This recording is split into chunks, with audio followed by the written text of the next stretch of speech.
Delhi NCR में आज सुबह से जबरदस्त धुंध का अटैक नजर आया। तो दिल्ली एनसीआर में और हरियाणा में भी आज सुबह से धुंध छाई हुई है। धुंध के साथ प्रदूषण का भी कहर जारी है। सुबह सुबह कोहरे की चादर में लिपटे दिखे कई इलाके। इस धुंध के चलते विजिबिलिटी पर काफी ज्यादा प्रभाव पड़ा है। तो देर रात से, आधी रात से दिल्ली एनसीआर और हरियाणा घने कोहरे में लिपटा हुआ नजर आ रहा है। और ये जबरदस्त धुंध का अटैक दिल्ली एनसीआर और हरियाणा में विजिबिलिटी काफी कम, जिसके चलते जो वाहन है उनकी रफ्तार पर भी ब्रेक लगे।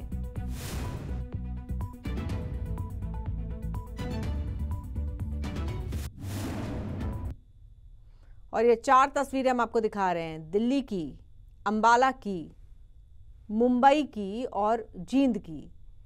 तो आज सुबह जैसे ही दिल्ली एनसीआर और हरियाणा वासियों की नींद खुली, जबरदस्त धुंध में घिरा हुआ पाया सभी ने अपने आप को, और बेहद खतरनाक तरीके से प्रदूषण का स्तर भी काफी ऊपर जाता हुआ।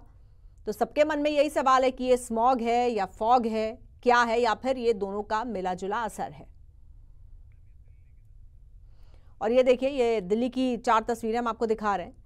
एक पहली तस्वीर जो आप देख रहे हैं, कुछ भी नजर नहीं आ रहा है, बहुत कम विजिबिलिटी, तो स्मॉग में गुम होती हुई दिल्ली। दूसरी तरफ किस तरह से गैस चेंबर में तब्दील हो गई है देश की राजधानी, उसकी बानगी देखिए। सुबह सुबह विजिबिलिटी किस हद तक प्रभावित हुई है, एक तस्वीर ये बता रही है। और वहीं वो लोग जो सेहत के लिए, व्यायाम के लिए, मॉर्निंग वॉक के लिए निकलते हैं, उनके लिए ये कितना खतरनाक है, क्योंकि ये सिर्फ कोहरा नहीं है, धुंध नहीं है, इसमें प्रदूषण भी शामिल है। और ओवरऑल AQI आज सुबह दिल्ली का 355 रहा है, यानी कि बहुत ही खराब श्रेणी में। आनंद विहार का AQI लगभग 400, 399, अशोक विहार का 376, चांदनी चौक का 336, ITO का AQI 378, जहांगीरपुरी का AQI 389, पंजाबी बाग का AQI 382, विवेक विहार का 362 AQI रिकॉर्ड किया गया है। तो सभी जगह 350 से ऊपर AQI है, 350 से 400 के बीच, जो कि बहुत ही खराब है और सेहत के लिए बहुत ही घातक। और आपको हरियाणा का AQI बता देते हैं। चंडीगढ़ का AQI 372 रिकॉर्ड किया गया है, भिवानी का 328, चरखी दादरी का AQI 312, जींद का 310, फरीदाबाद का 204, गुरुग्राम का 276, कैथल का 240, करनाल का 214 AQI रिकॉर्ड किया गया है। नारनौल का AQI 89 है, यानी कि यहाँ की हवा एकदम साफ सुथरी है। पंचकुला का AQI 286 है। और हम रुक करेंगे हमारे 3 संवाददाताओं का। हमारे साथ गुरुग्राम से जुड़ रहे हैं नीरज अंबावता, जींद से जुड़ रहे हैं सुनील पवार, और भिवानी से जुड़ रहे हैं इंद्रवेश दोहन। सबसे पहले भिवानी चलते हैं। इंद्रवेश, बहुत ज़बरदस्त स्मॉग और फॉग में पूरा दिल्ली एनसीआर और हरियाणा इस वक्त नजर आ रहा है। भिवानी में क्या तस्वीर?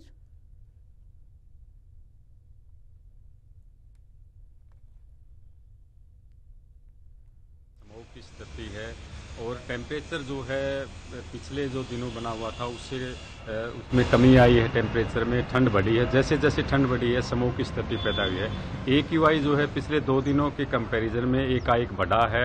अब फिलहाल भिवानी का AQI 342 पहुंच गया है।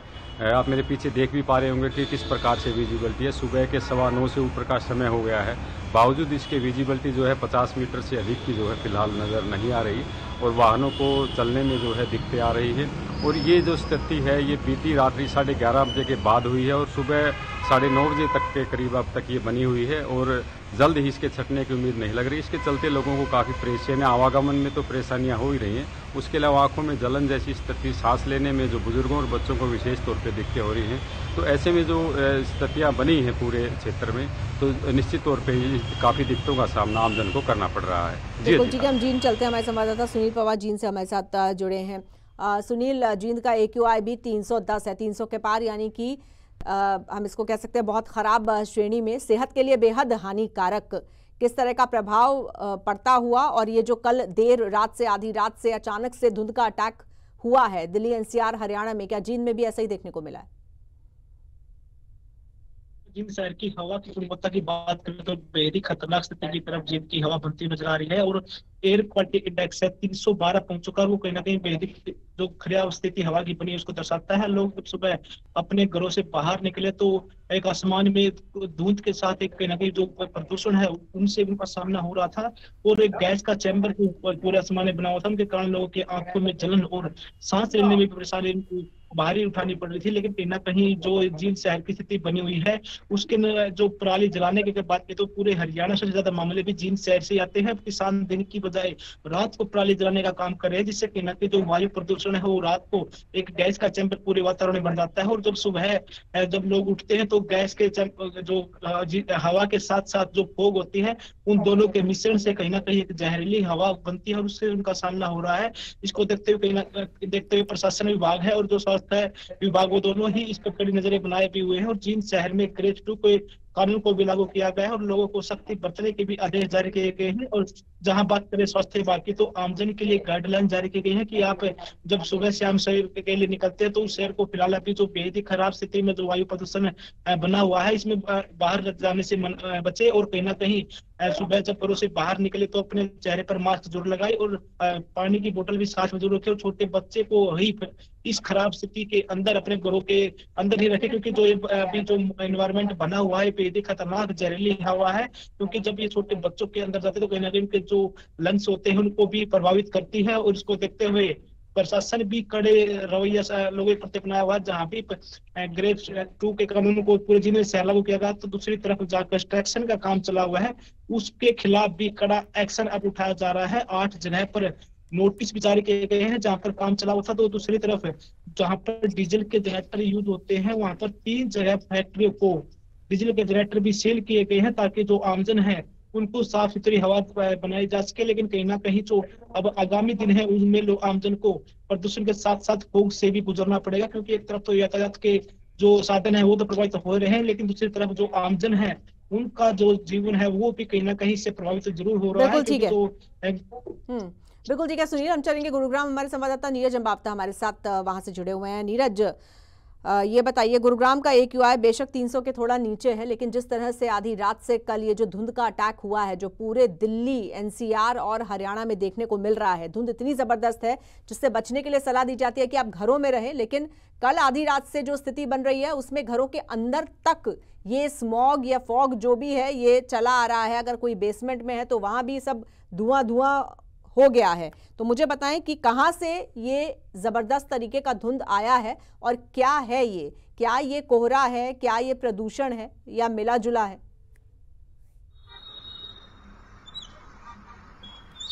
जी बिल्कुल, देखिए कल की बात करते हैं तो कल जो है देव उठनी का त्योहार था और ऐसे में दिल्ली NCR में करीब 1000 से ज़्यादा शादियाँ थी, तो जमकर आतिशबाजी हुई और उसका कारण ये रहा कि AQI लेवल बढ़ा, क्योंकि 2 दिन से हम लगातार देख रहे थे कि गुरुग्राम का जो एयर क्वालिटी इंडेक्स था वो 200 से कम था और यही कारण था कि पूरे दिल्ली NCR का AQI लेवल कम था। लेकिन कल जमकर आतिशबाजी हुई क्योंकि बड़ी संख्या में जो है वो शादियों का त्योहार था, या फिर ये कहे कि शादियों की शुरुआत हुई थी, तो आतिशबाजी हुई। लेकिन अचानक से जब देर रात के बाद मौसम बदला तो सुबह जब लोगों की आंख खुली तो कहीं ना कहीं धुंध भी देखने को मिली। और कुल मिलाकर कहा जा सकता है कि अगर हम हवा की बात करते हैं तो देखिए किस तरह से लगातार जो हवा है वो कहीं ना कहीं तेज चल रही है, और इस हवा की वजह से जो है लोगों को खांसी, ये कहे कि इस हवा की वजह से कहीं ना कहीं जो पोल्यूशन लेवल है उसमें कमी आई है, क्योंकि जो धूल के कण जो हवा में ठहरे हुए हैं वो कहीं ना कहीं जो है हटे हैं, क्योंकि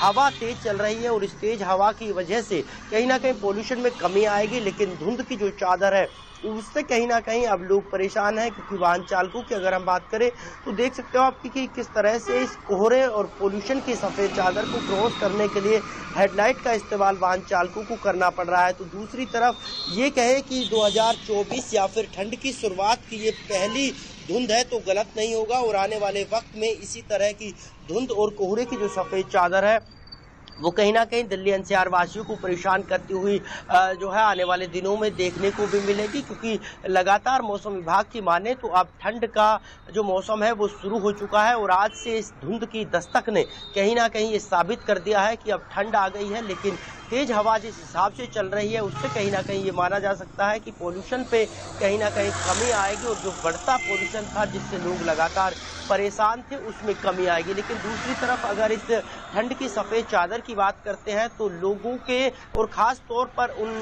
किसानों के चेहरे कहीं ना कहीं खिले हैं, क्योंकि गेहूं और सरसों की फसल के लिए जितनी ठंड होगी उतना ही अच्छा होगा। और यही कारण है कि पहली ठंड को देखते हुए जी बहुत शुक्रिया आपका नीरज इस पूरी जानकारी के लिए। तो कल देर रात से दबे पांव सर्दी ने भी दस्तक दे दी है आहिस्ता से, क्योंकि जिस तरह से मौसम बदला है, आपने भी जिक्र किया, तेज हवा कल आधी रात से चलना शुरू हुई है, आज सुबह से तेज हवा भी चल रही है और मौसम सर्दी की जो पहली आहट होती है उसको महसूस किया जा सकता है। सर्दी पहला ये सर्दी का हम कह सकते हैं दिन है जब थोड़ी मौसम में ठंडक महसूस हुई है। बहुत शुक्रिया आपका फिलहाल इस पूरी जानकारी के लिए, और इंद्रवेश आपका भी शुक्रिया और सुनील आपका भी धन्यवाद।